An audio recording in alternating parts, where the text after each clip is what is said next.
বাংলাদেশের জনগণের সেবক হিসেবে ঘোষণা দিয়েছিলেন। আমিও তার পদাঙ্ক অনুসরণ করে বাংলাদেশের মানুষের সেবক হিসেবেই নিজেকে আমি উপস্থাপন করি এবং আমার চেষ্টা হচ্ছে এই বাংলাদেশ, লাখো শহীদের রক্তে অর্জিত বাংলাদেশ, এ বাংলাদেশ কখনো পিছিয়ে থাকতে পারবে না। এ বাংলাদেশকে এগিয়ে নিয়ে যেতেই হবে। এদেশের মানুষ ক্ষুধা দারিদ্র্য থেকে মুক্তি পাবে, প্রত্যেকটা মানুষ সুন্দর জীবন পাবে, সেটাই আমাদের লক্ষ্য। আর সেই লক্ষ্য নিয়েই আমরা কাজ করে যাচ্ছি।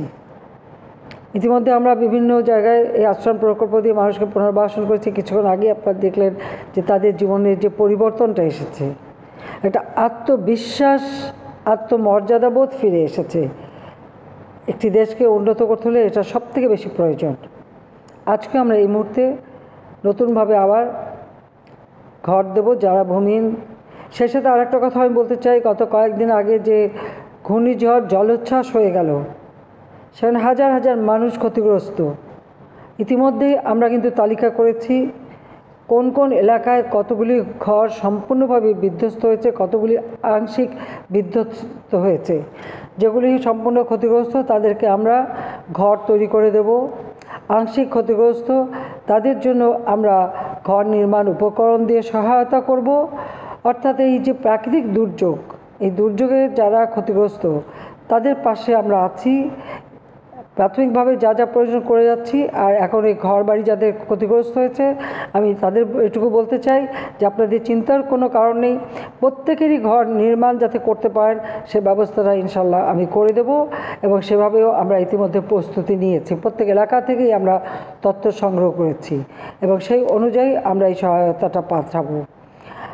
আমাদের এই ঝড় জলোচ্ছ্বাস, ঘূর্ণিঝড়, বন্যা, নদী ভাঙন এ নিয়েই তো আমাদের বাঁচতে হবে, কিন্তু আমাদের দেশের মানুষের ক্ষতি যাতে কম হয় সেদিকে আমাদের বিশেষভাবে দৃষ্টি দিতে হবে, সেদিকেই আমরা লক্ষ্য রাখছি।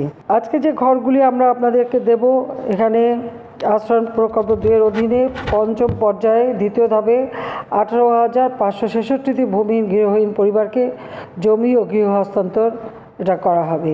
যে ঘরগুলো আমরা করে দিচ্ছি এটা কিন্তু আমার আপনার সম্পত্তি, যে পাবেন, যে নিচ্ছেন, যে পাচ্ছেন আপনার নিজের সম্পত্তি।